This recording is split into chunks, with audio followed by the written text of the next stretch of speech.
Hello नमस्कार। आइए similarity में हम जो क्वेश्चन पढ़ाए थे उसी में कुछ और आगे सवाल लगवाते हैं। Areas of two similar triangles पर हमने एक क्वेश्चन लिया है जो बहुत अच्छा सवाल है, इंपॉर्टेंट है, बहुत बार पूछा जा चुका है। ये अक्सर फिगर लड़कों के सामने से गुजरता है। इस क्वेश्चन को नहीं कर पाते हैं तो आइए हम इसको बताते हैं कैसे करते हैं। DEF are the mid points of sides ABBC and CA। ABC triangle दिया गया है जिसमें D मिड पॉइंट है AB का, E मिड पॉइंट है BC का और F मिड पॉइंट है CA का। मिला दिया गया तो अंदर ट्रायंगल DEF तैयार हो गया। कह रहा है कि find the ratio of areas of triangle DEF and ABC। जो अंदर का ट्रायंगल है DEF का एरिया और पूरे बड़े वाले ट्रायंगल ABC का एरिया के रेशियो को पूछ रहा है। इस रेशियो को तो बताऊंगा ही, इसमें बहुत सारी चीजें हैं, वो भी बीच में भी बता दूंगा क्योंकि वो भी थ्योरम के लिए आएगा। अगर प्रूफ के लिए आएगा तो आप कर सकोगे। तो आइए इसको देखते हैं सोल्यूशन DEF में पहुंचने के लिए। तो सबसे पहले हमें दिखाना होगा कि DEF सिमिलर है ट्रायंगल ABC के, तभी हम एरिया निकाल पाएंगे। और ABC के ही नहीं, इसमें देखिए 4 ट्रायंगल है, 1 2 3 4 अंदर के, और एक बड़ा अपने आप में है, 5 ट्रायंगल है। हर एक ट्रायंगल सभी ट्रायंगल के सिमिलर है, यानी ये आपस में भी चारों एक दूसरे के सिमिलर हैं। और ये छोटे चारों अपने बड़े कंप्लीट ABC जो बड़ा वाला ट्रायंगल है उसके भी सिमिलर है। इसका प्रूफ भी आपको अभी यहीं से दिख जाएगा। आइए हम देखते हैं सोल्यूशन में। क्योंकि DEF मिड पॉइंट है तो हम मिड पॉइंट थ्योरम लगा देते हैं। ट्रायंगल के अगर साइड्स के मिड पॉइंट है तो 9th में जो पढ़े मिड पॉइंट थ्योरम हम सीधे बोलते हैं। इन ट्रायंगल ABC वहां पर देखते हैं F एंड E, यानी points F and E, points F and E are mid points of sides. F तो है CA का एंड CB का, E है। तो बाय मिड पॉइंट थ्योरम हम क्यों थियर्स थ्योरम इसमें लेके जाए, मिड पॉइंट थ्योरम सीधा बोल देते हैं। मिड पॉइंट थ्योरम, जब किसी ट्रायंगल के 2 साइड के मिड पॉइंट को मिलाया जाता है तो वह लाइन तीसरी साइड के पैरेलल हो जाती है और इसकी लंबाई के यह हाफ के इक्वल होती है, इस लंबाई की आधी होती है। इसी चीज को हम लिख लेते हैं by mid point theorem. FE जो हुआ वो पैरेलल टू AB हो गया और FE की जो लेंथ हुई वो हाफ हाफ AB हो गई, AB की लेंथ के आधी हो गई। इसका मतलब ये हुआ कि FE अपान AB लिख ले अगर हम, this implies FE upon AB तो इज इक्वल टू हाफ बचेगा। हम इसका यूज करेंगे, यही करस्पॉन्डिंग साइड्स है, अभी निकल के आ जाएगा। तो अब हमने दिखा दिया कि FE पैरेलल टू ये FE इस पूरे AB के पैरेलल हो गया। तो ये AB के पैरेलल हुआ, जिसका मतलब AB पैरेलल हुआ तो या AD पैरेलल हुआ या DB भी पैरेलल हुआ, छोटा पार्ट पैरेलल हुआ या पूरा होल पार्ट पैरेलल हुआ या इतना ही सेगमेंट पैरेलल हुआ, ये सब पैरेलल हो गए। अब हम इसमें देखें क्वाड्रिलेटरल FEDA में। Now in quadrilateral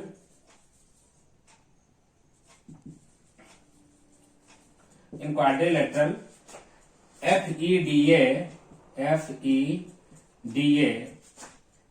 FE parallel to AD, क्यों? Proved above. FE parallel AD। और एक चीज, FE पैरेलल AB है तो AD है, और FE AD के इक्वल होगा क्या? क्योंकि AB का हाफ पार्ट AD होता है। तो यहां पर एक चीज लिख सकते थे ऊपर एक दो, since AD is equal to DB is equal to half AB, और हाफ AB किसके इक्वल है? FE के, यानी इज इक्वल टू FE भी लिख लेती है, FE के। तो यहां से ये भी हो गया and FE is equal to किसके? एडी के, यानी एफई एडी के पैरेलल भी हो गया और इक्वल भी हो गया। जब कोई क्वाड्रिलेटरल में अपोजिट साइड्स इक्वल हो, पैरेलल हो, तो क्वाड्रिलेटरल कैसा होता है? पैरेललोग्राम होता है। तो लिखेंगे hence F E D A is a parallelogram. एक पैरेललोग्राम हो गया। पैरेललोग्राम में एफ डी क्या है? डायगोनल है। पैरेललोग्राम को अगर कोई डायगोनल काटता है तो दो कांग्रुएंट ट्रायंगल में कट के तैयार होते हैं, यानी ये दोनों ट्रायंगल के एरिया भी इक्वल होते हैं। कांग्रुएंट है तो एरिया भी इक्वल होगी। लेकिन हम छोटे ट्रायंगल को बड़े ट्रायंगल से लेकर जाना चाहते हैं, तो ये तो हमने बीच में बता दिया कि अगर पैरेललोग्राम हो गया है तो इसको खींच दिया डायगोनल, ये इक्वल इक्वल हो गया, यानी कि चारों ट्रायंगल इसमें कांग्रुएंट तैयार हो जाते हैं। ये इसके आ जाएगा क्योंकि दिख रहा है पूरा अच्छी तरह से रोम्बस बना हुआ है। तो हम यहाँ पर देखेंगे कि जब पैरेललोग्राम होगा तो पैरेललोग्राम में अपोजिट एंगल इक्वल होता है, यानी एंगल ए इक्वल टू वहां पर एफ डी ई में एंगल ई के इक्वल हो गया।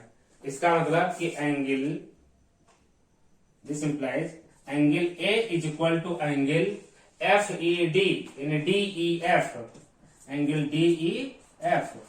क्यों? Opposite angles of parallelogram. ये आप जानते हैं क्या? पैरेललोग्राम के अपोजिट एंगल्स इक्वल होते हैं। तो opposite angles of parallelogram, angle A is equal to angle D E F हो गया।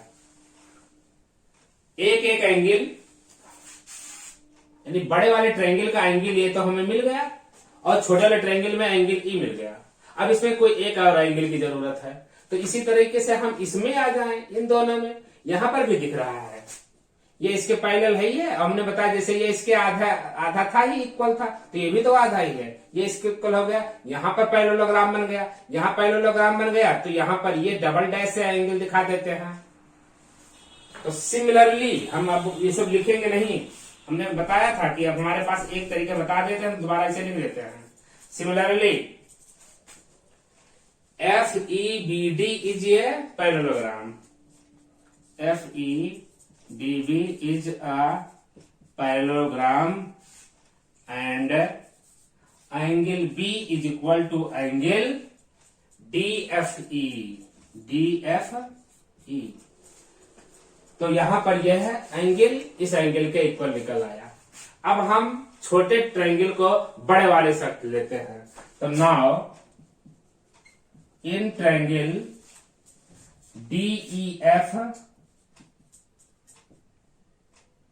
And triangle A B C लेते हैं। तो इसमें हमारे पास जब यहां एंगल ए आया पहले वाले से, इसको इक्वेशन 1 मान लो, इसको 1 मान लो और इसको 2 मान लो। तो angle A is equal to angle D E F and angle B is equal to angle D F E. यहां लिखे फ्रॉम 1 और यहां पर फ्रॉम 2, जो हमने रिजल्ट निकाला है उससे है। तो दो एंगल आ गए तो डबल ए क्राइटेरिया लगा देते हैं बाय ए क्राइटेरिया,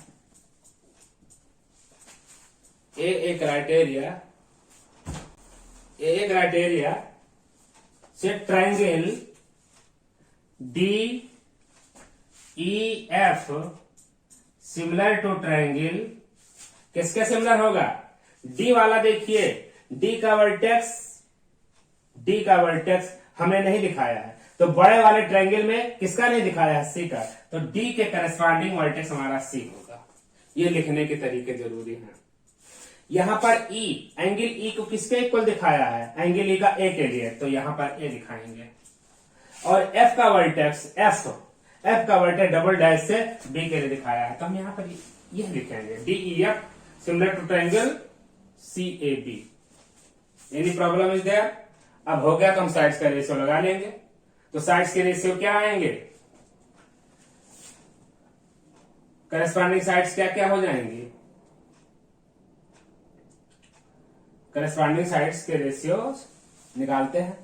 यहां पर अगर एंगल ए है तो डीईएफ में अगर एंगल ए ले लेते हैं, एंगल ई, तो इसके सामने की साइड है DF। क्या है? DF।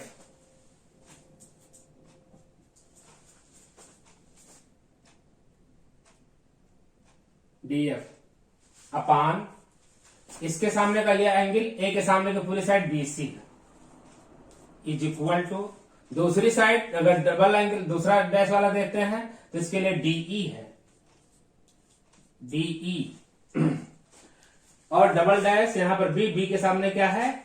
AC है। तो इसमें तीसरी साइड क्या बची? EF बची, EF। तो EF का रेशियो किससे होगा? जो तीसरी साइड बची कौन सी? यहां C एंगल बचा था AB के लिए, EF अपान AB। ये हमारे पास हो गया। अब हम एरिया चाहिए हमको, एरिया रेशियो दिया पूछ रहा था, तो हम एरिया के लिए लिखते हैं।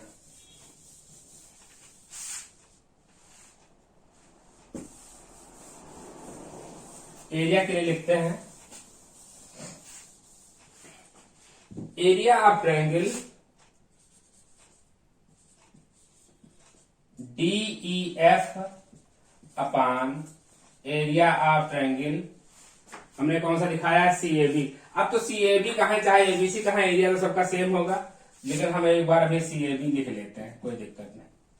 तो इनके आपने थ्योरम पढ़े थे कि दो सिमिलर ट्रायंगल, सिमिलर में दिखाई दिया, दो सिमिलर ट्रायंगल के एरिया का जो रेशियो होता है उनके करस्पॉन्डिंग साइड्स के स्क्वायर्स के रेशियो के इक्वल होता है। तो करस्पॉन्डिंग साइड्स तो यही दी गई है, इन्हीं में से कुछ भी रख लो, इसका स्क्वायर पान इसका स्क्वायर या इसका। हमारे पास मालूम क्या है?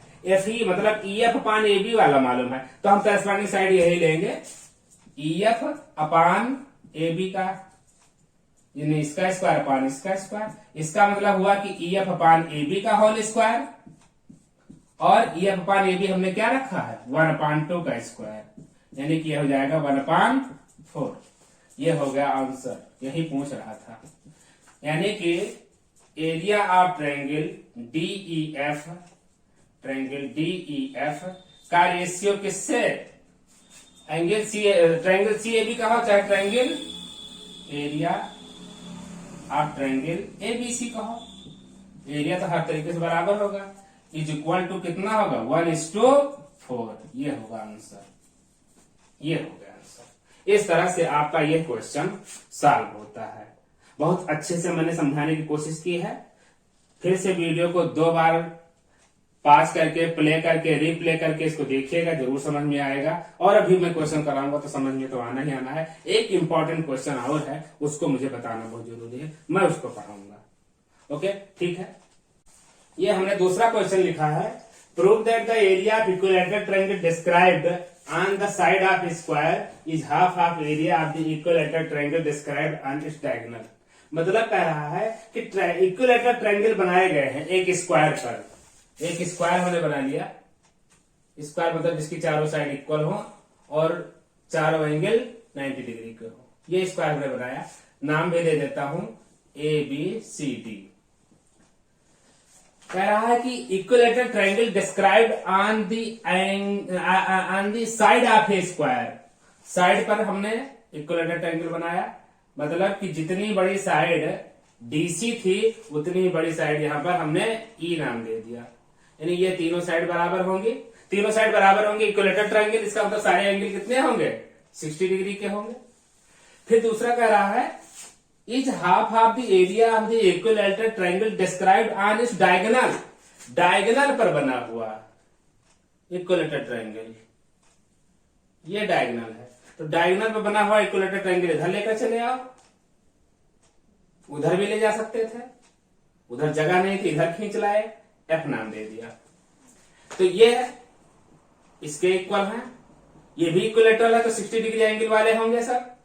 दो इक्विलैटरल ट्रायंगल जब 60 डिग्री के हैं तो ट्रिपल ए क्राइटेरिया लगा दो, क्या होंगे? ये एक दूसरे के सिमिलर होंगे? नहीं होंगे, एक दूसरे के सिमिलर होंगे।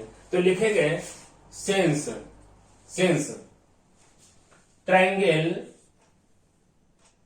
DEC या DCE लिखता हूं, एक बात ध्यान रहे इसमें, इक्विलेटरल ट्रायंगल है तो तीनों वर्टेक्स 60-60 के हैं, तो इसको किसी पर भी लाई करा दो, DCE लिखो, DEC लिखो, वो ACF लिखो या AFC, वो सब एक दूसरे के सिमिलर लिखने में कोई दिक्कत नहीं है, क्योंकि सारे वर्टेक्स के एंगल के वैल्यू सेम है, तो यहाँ पर वर्टेक्स फिट कराने की जरूरत नहीं पड़ेगी।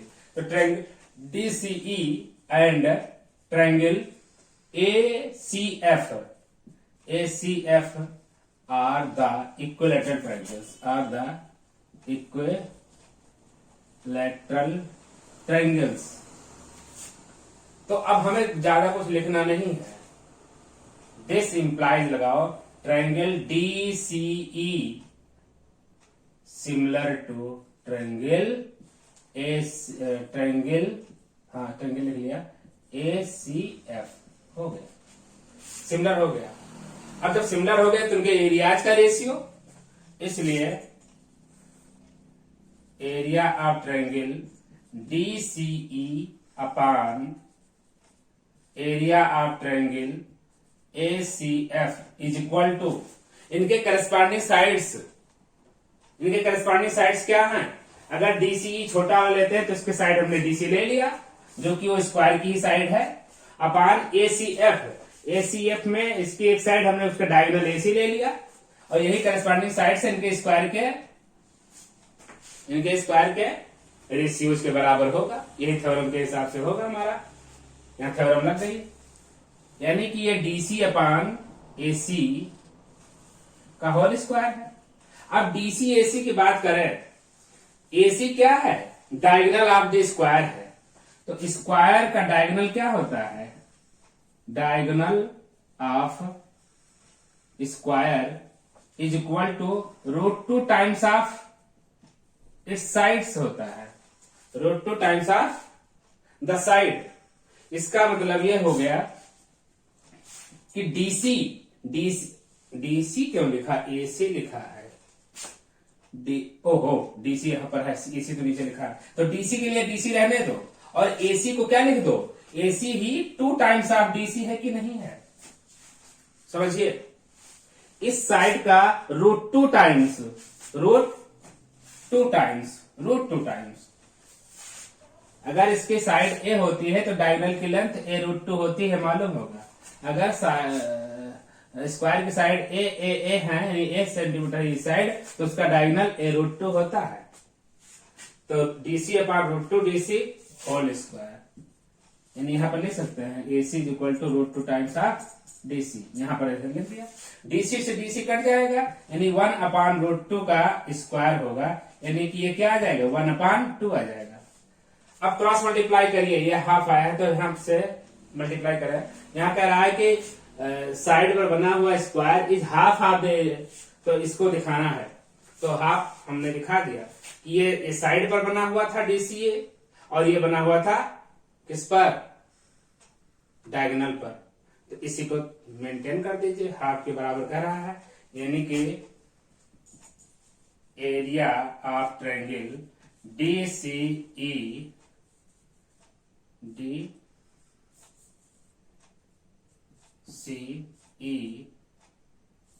is to area of triangle ACF is equal to half या 1:2, हाफ जो कह रहा था वही हाफ, और ये प्रूव हो गया।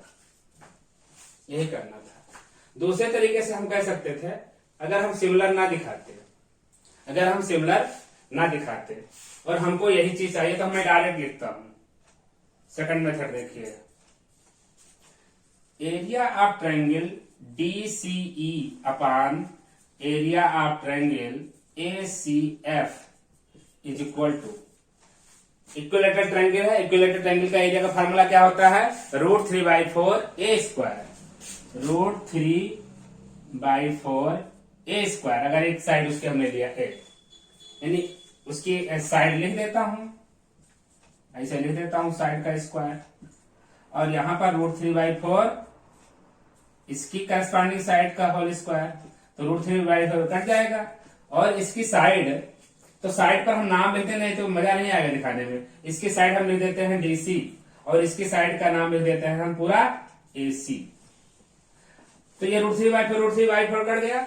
DC को हमने कहा है A, तो A² अपान AC को कह दिया है A√2, तो A√2 का होल स्क्वायर, यानी कि A² upon A into 2, A² 2, तो A² से A² कट गया अपान 2, ऐसे ही आ गया, यहाँ पर प्रूफ हो जाता, आंसर आ जाता। अगर हमें सिमिलरिटी न लगानी हो तो ये एक लाइन में, 2 लाइन में, लेकिन एग्जाम में सवाल ये बहुत बार पूछा गया है, ये बहुत इंपॉर्टेंट क्वेश्चन हुआ करता है। पहले एक बार ICSE में इंपॉर्टेंट था, बाद में CBSE में होने लगा बहुत ज्यादा। तो इस क्वेश्चन को भी हमने आपको बता दिया, बहुत अच्छे से इसको ध्यान दीजिएगा, बहुत बढ़िया सवाल है, कुछ भी कठिनाई नहीं है, लेकिन इंपॉर्टेंट है। बस सिर्फ डायगोनल स्क्वायर का अननोन है, वो फार्मूले से जान दीजिए। और कैसे आता है √2 टाइम्स, ये भी देखिए पाइथागोरस थ्योरम लगाते हैं।